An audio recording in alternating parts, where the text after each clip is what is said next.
Even for Good, le podcast qui réconcilie paillettes et planètes. Je suis Émilie de The Good et j'ai l'honneur d'animer ce nouveau rendez-vous coproduit avec Unimev et l'Opco Atlas.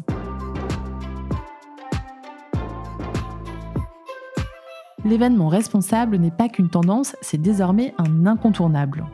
Quelles sont les actions prioritaires à mettre en place ? Quels sont les comportements à faire évoluer ?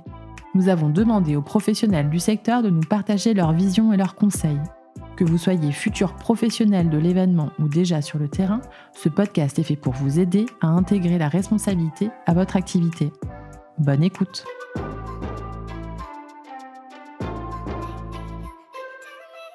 Bonjour Isabelle Lioni. Bonjour. Bienvenue dans notre podcast Event for Good. Vous êtes directrice de la performance globale du groupe Hopscotch. Pouvez-vous nous présenter en quelques mots votre métier et votre activité, ou en tout cas l'activité du groupe Hopscotch ?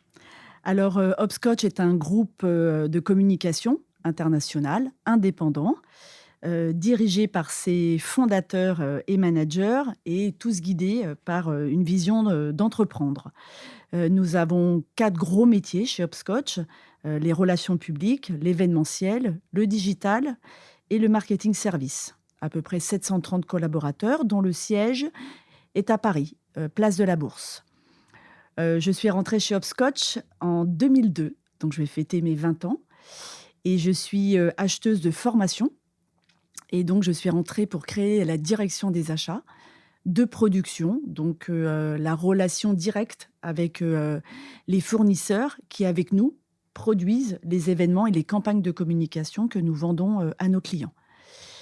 Et voilà, donc c'est la direction des achats.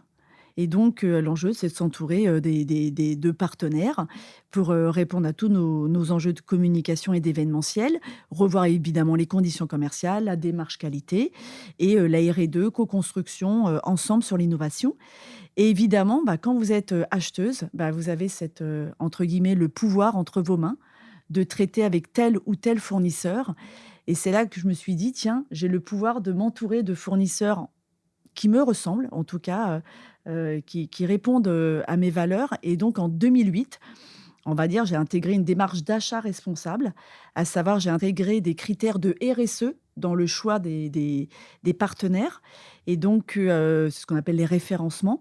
Et c'est comme ça qu'est arrivée, on va dire, la politique d'achat responsable. C'est comme ça que j'ai mieux compris comment travaillaient nos fournisseurs. En parallèle, évidemment, quand vous êtes exigeante avec les autres, vous êtes exigeant également avec vous-même. On a aussi travaillé sur la démarche de développement durable au sein du groupe Hopscotch, de ses structures et de ses filiales, avec ce qu'on appelle aujourd'hui, on va dire, les éco-gestes. Et au fur et à mesure, on a pris énormément d'événements Hopscotch pour faire un peu des test and learn sur toutes les petites choses qu'on avait apprises sur le recyclage, l'éco-conception, l'économie circulaire. Et au fur et à mesure, on a beaucoup professionnalisé la notion du développement durable, la notion de la RSE. Et donc, on m'a mis la notion de la RSE dans mon champ de responsabilité. Et c'est pour ça qu'aujourd'hui, ça s'appelle la performance globale. C'est comment faire cohabiter la performance économique avec la responsabilité, que ce soit la responsabilité environnementale, économique également sur le territoire où nous opérons, et évidemment une responsabilité sociétale. Voilà, c'est comment faire du business en réduisant nos impacts. Alors justement, c'est ce qui nous intéresse aujourd'hui, c'est de savoir comment Hopscotch, en tant qu'entreprise qui organise des événements, a intégré la RSE dans ses différentes stratégies, dans ses différentes composantes, et notamment dans la réalisation des événements. Alors sans encore rentrer dans le détail des événements bas carbone, mais aujourd'hui, quel est le spectre d'intervention de la RSE dans les événements, et quels sont vos engagements prioritaires ? Alors, en fait, où on a ouvert les yeux, c'est qu'on a compris que l'événement était le média qui pouvait servir à la transformation écologique. On ne peut pas réinventer le monde par Teams, c'est pas possible. On a vraiment besoin de ces relations. Et justement, ce capital relationnel, c'est la raison d'être d'Hopscotch. On est vraiment là pour traiter la résultante de la qualité des interactions entre les gens, entre ces parties prenantes, ces ONG, ces entreprises, ces associations de quartier. Et donc, du moment où on se dit qu'il va falloir vraiment jouer de l'interaction pour faire penser, réfléchir, donc on s'est dit vraiment que l'événement est vraiment utile, pertinent dans cette transition. Mais quand vous savez ça, vous dites: «OK, ça c'est sur le fond, mais il faut que je fasse attention à la forme, sinon je vais desservir mon sujet». Si j'ai besoin de réunir des gens pour penser à la transformation, écologique, pour les entreprises également en post-covid, on le voit bien, hein, elles vont pas refaire comme hier.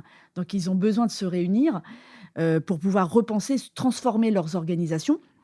Si automatiquement à côté ça fait de l'impact, ça va desservir. Donc c'est là qu'est arrivée, on va dire, l'évidence de se dire: «Comment je peux faire cohabiter justement l'événement en présentiel en limitant l'impact?» Et c'est comme ça que nous avons commencé à travailler avec la filière.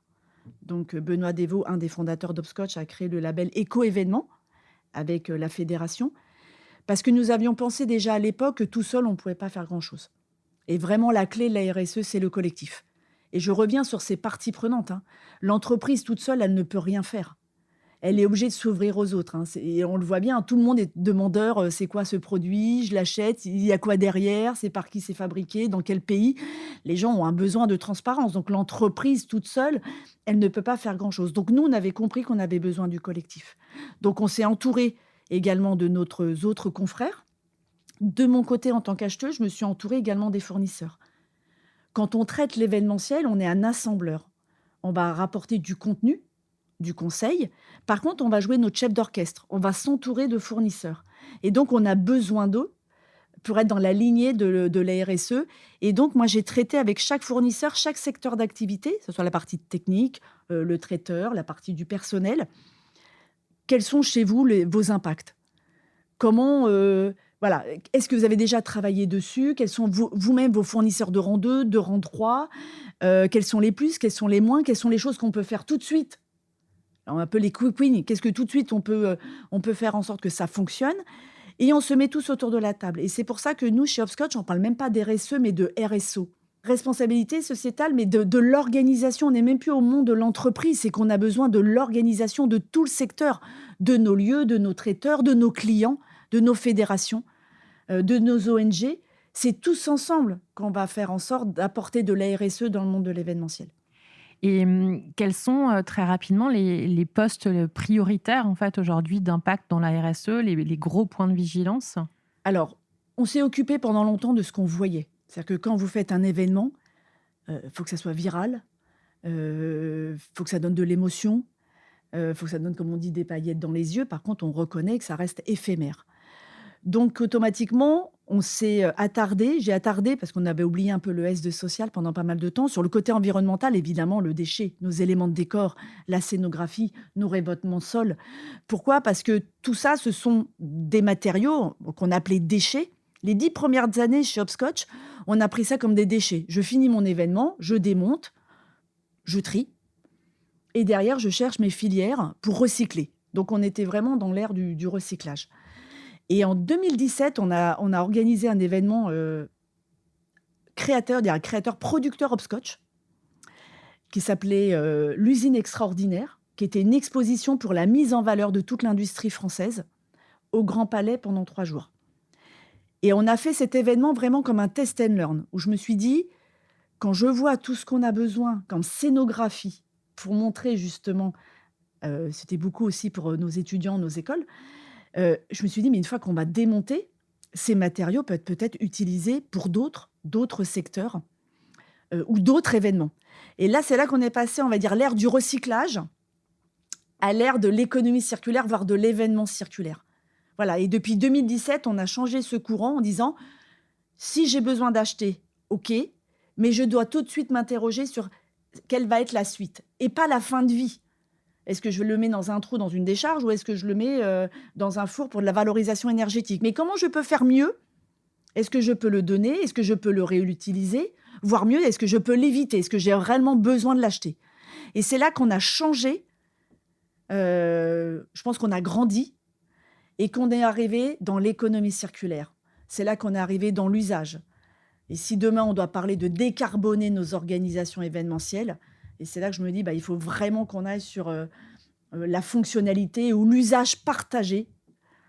Voilà, c'est pour vous dire un petit peu toute la genèse, le recyclage, voilà, l'éco-conception et après plutôt, j'ai fait un événement, mais il va être utile à d'autres et on pense plus déchets, en fait.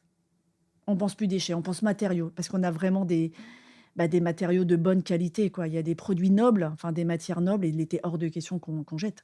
C'est une super démarche que vous avez entrepris là, effectivement. On parle beaucoup aussi, d'événements bas carbone, et c'est notamment, je crois, les JO de 2024 qui se sont annoncés, comme tels, ayant la volonté d'être un événement bas carbone. Est-ce que vous organisez, des événements bas carbone et comment on organise aujourd'hui un événement bas carbone? Nous, notre enjeu, c'est d'éco-concevoir au maximum.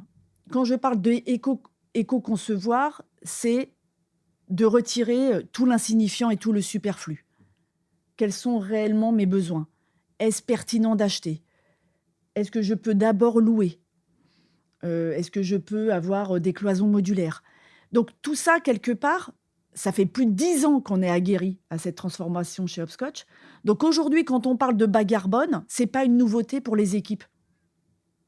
Parce que oui, avec le GIEC, l'été dernier, donc automatiquement, on parle de décarboner nos organisations. Mais le fait de éco-concevoir, de parler économie circulaire, de louer à la place d'acheter, de se dire: «Non, je ne vais pas mettre ce revêtement de sol parce que derrière, il y a pas de durabilité, je ne peux pas le recycler». Donc chez Hopscotch, on est pragmatique. Je ne peux pas recycler, je ne prends pas, et j'essaie de l'expliquer à mon client. Donc tous ces petits gestes aboutissent automatiquement à décarboner nos organisations. Parce que dans le carbone, on va reparler, il y a la mobilité, il y a l'alimentation, il y a nos achats. Donc les achats, étant donné qu'on était déjà en économie circulaire avec ces objectifs de tendre vers le zéro déchet, on répondait déjà à ce que nous demande le calcul des GES, c'est pas d'achat et pas de déchets. Donc c'est déjà 2 items qu'on prenait en considération. L'alimentation durable, honnêtement, je dis pas que c'est facile, mais c'est accessible à entendre. On a des chefs extraordinaires. On est quand même dans le pays, de la grande gastronomie. Donc on a maintenant que nous savons, et c'est ça aussi le verbatim, en tout cas moi c'est ce qui fait que c'est comme ça que j'ai avancé dans la vie, c'est maintenant que je sais, je fais quoi? Je sais que la protéine animale, bœuf et veau, ont de l'impact. OK, bah, je la retire. Je sais que le deuxième, c'est beurre, œuf, il y a plutôt beurre, et fromage. OK, et beaucoup le lait. Je revois peut-être avec les pâtissiers pour revoir une alimentation différente, retrouver d'autres liants. C'est que ça. Alors maintenant, décarboner, il y a la mobilité. Faut pas se le cacher que 70 à 80 des émissions de GES émanent du transport. Donc c'est ambitieux, ce que demande, Paris 2024. En attendant, ils n'ont pas le choix. Donc je trouve ça ambitieux de vouloir, tendre à la moitié de Rio, et de Londres. Mais, il va pas falloir regarder que l'alimentation, il va falloir regarder la mobilité.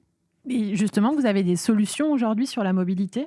Bah, quand on cherche un lieu, quand on voit avec le client, bah, on essaie automatiquement de mettre un lieu où on sait que d'où va venir la communauté. Après, si on doit vraiment récupérer plusieurs personnes, eh ben, on va s'arranger d'être dans des villes où automatiquement le train est là. On va automatiquement, traiter le collectif, mettre des bus, refuser la voiture, personnelle. C'est accessible, on l'explique quand les personnes, ils prennent le badge, voilà, il peut y avoir même des taux de remise, qu'on peut avoir avec la SNCF justement pour, un peu incentiver, heu et puis mettre les derniers kilomètres. Après on peut mettre évidemment des bus électriques, à la dernière sortie du RER ou du métro pour pouvoir arriver sur le lieu événementiel peut-être qui est un petit peu, décentralisé. Il y a des petites choses comme ça intéressantes. La deuxième chose, c'est qu'il faut déjà se poser la question de la pertinence. Est-ce que je fais ou pas cet événement en présentiel? Est-ce que c'est pertinent? Si c'est une information descendant d'une heure et demie peut-être pour de l'interne, je ne suis pas là pour vanter Teams. Mais encore une fois, c'est se poser les bonnes questions, et encore une fois, parler de RSE, de carbone, c'est pas tabou, quoi. Il faut qu'on soit totalement transparent. Est-ce que ça vaut le coup? Est-ce que c'est pertinent? Est-ce que ça a du sens qu'on se déplace? Est-ce que derrière, il va y avoir de l'expérience? Un show, je sais pas, côté matérialiste, essayer un véhicule, un nouveau produit, jouer des interactions aussi entre les communautés, ça c'est important, et c'est ça aussi la richesse de l'événement, c'est que de temps en temps, les grandes idées, elles ne viennent pas automatiquement de la scène, mais 2 personnes qui vont faire, la queue, devant le traiteur pour aller chercher un café. Là, il y a une rencontre, 2 personnes, 2 grandes idées, et c'est là qu'on peut arriver sur la transformation, et c'est là que je trouve que le média de l'événement, est là et pertinent dans cette transformation. Mais décarboner, oui, il y a la notion de la mobilité, évidemment. Quels sont, selon vous, les derniers, «obstacles» entre guillemets à faire tomber, des difficultés qu'on rencontre encore aujourd'hui, faute de sourcing, faute de solutions technologiques, pour tendre justement vers le bas carbone? Alors, on a besoin des hommes. Enfin, on ne peut pas transformer le monde si on n'a pas les hommes, hein, si on n'a pas le collectif, hein. Donc il faut les hommes. Donc il faut peut-être lever les freins, les préjugés, les barrières et lever peut-être l'idée que l'écologie en tant que telle, restreint.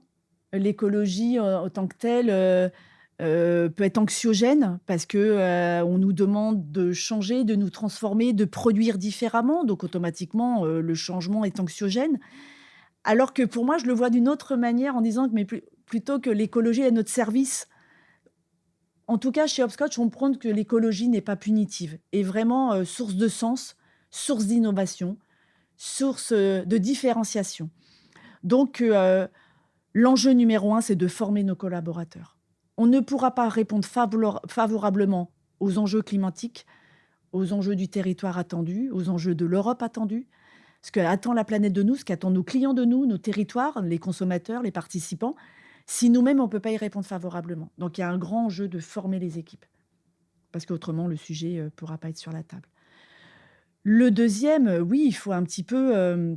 bah, moi, j'ai pas fait chimie à l'école. Donc quand on parle de PET, de PLA, de PTT, de tous ces plastiques, tous ces... De temps en temps, l'information, en tant qu'acheteuse, on pense faire bien en disant: «Tiens, je vais acheter, les couverts compostables, parce que je vais arrêter l'usage unique». Faut être, reconnaître que la difficulté, c'est des fois, on ne sait même pas sur ce qu'on achète, si vraiment c'est bien ou pas et la filière derrière, si vraiment elle va bien le la traiter. Voilà et donc dans ces cas-là, bah, faut rester humble et faut s'entourer de pros et moi, j'ai aucun problème à m'entourer, au contraire, de chimistes, d'ingénieurs qui vont m'aider, à mieux lire entre les lignes. Voilà, ça en tout cas, personnellement, c'est la difficulté sur laquelle je vis et troisième chose, intégrer de la RSE dans l'événementiel veut pas dire faire des événements low cost. Il y a aussi peut-être ce préjugé, à lever. Ça peut toujours être beau, créatif, viral et justement, je trouve que le challenge, il est là et il doit être, ouais, ça donne envie de se dire: «Bah, j'ai acheté un produit, avec ce même produit, je vais faire un autre événement». Donc pour moi, la créativité, elle est là et dans tous les cas, on n'a pas le choix.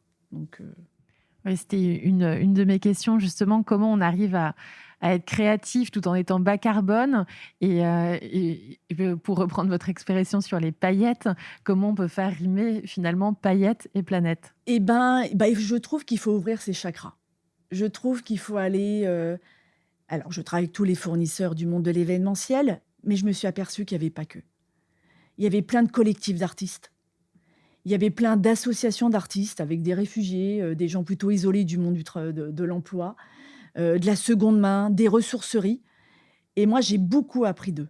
J'ai beaucoup appris, de cette diversité et donc ça a été, une opportunité, une initiative qu'on a eue chez Hopscotch, c'est que, on a organisé une visite dans une ressourcerie, dans des associations, justement avec les scénographes, les directeurs artistiques d'Hopscotch, les directeurs de créa, justement pour leur montrer. Parce que je trouve ça trop facile, en fait. C'est que nous, on va créer des événements, on va trouver des associations réceptrices qui vont bien vouloir reprendre nos matériaux pour en faire autre chose. Bah, je me dis, nous aussi, on doit prendre notre part.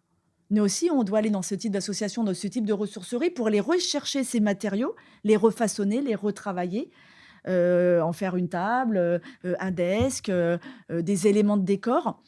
Donc voilà, chacun doit contribuer. Donc oui, moi je pense que la RSE ne nous met pas des bâtons dans les roues, pour continuer à faire du waouh et c'est là que je reviens sur le superflu et l'insignifiant. Le plus important, c'est quand même le message, les gens, l'interactivité, l'expérience. On peut rester beau et sobre et je pense qu'aujourd'hui, post-pandémie, je pense qu'on a tous entendu que la sobriété était de mise. Le côté ostentatoire n'avait plus sa place et en plus, ça dessert le sujet. Quel, conseil ou plutôt que diriez-vous aujourd'hui à un jeune professionnel de l'événementiel? Alors je lui dirais que la RSE n'est pas optionnelle. Franchement, moi, en ce moment, je suis en train de chercher un acheteur. C'est d'office, il y a pas la Cherry Cake, tiens, ça serait bien qu'il ait, la démarche d'achat responsable, ça serait super. Non, il a pas le choix.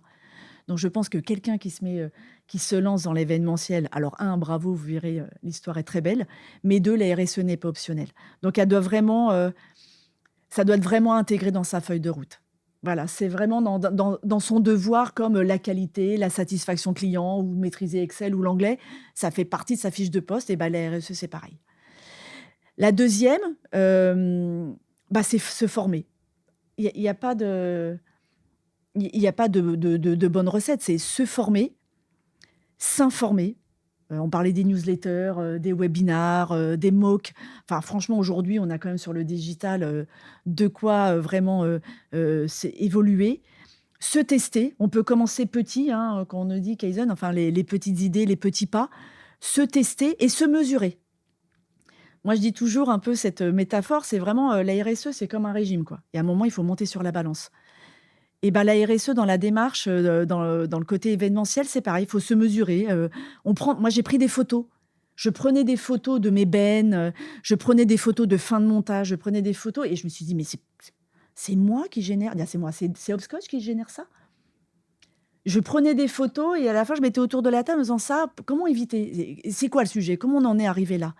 Donc voilà ce que je demande, vraiment aux étudiants et à la future génération du monde événementiel. C'est peut-être commencer petit par des quick wins, des petites choses simples que vraiment, qu'on peut retrouver sur internet et moi je peux recevoir chez Hopscotch. Moi, j'ai aucun problème à transmettre tout ce que j'ai appris. Tester et comme ça, surtout quand on voit des succès, automatiquement, bah, ça donne la banane, ça donne du sens à ses journées et de se dire: «Génial, j'ai organisé un événement, mon client il est content, mon boss il est content, moi je suis content, j'ai contribué à quelque chose de bien». Et si en plus tout ça, je peux le mettre au service des autres, je parle de la transmission, donc je peux répondre entre guillemets «à ce bien commun». Voilà et donc ça donne plus de sens à ces journées en tout cas. Hyper intéressant. Merci beaucoup, Isabelle Lioni. C'était avec plaisir, revenez quand vous voulez.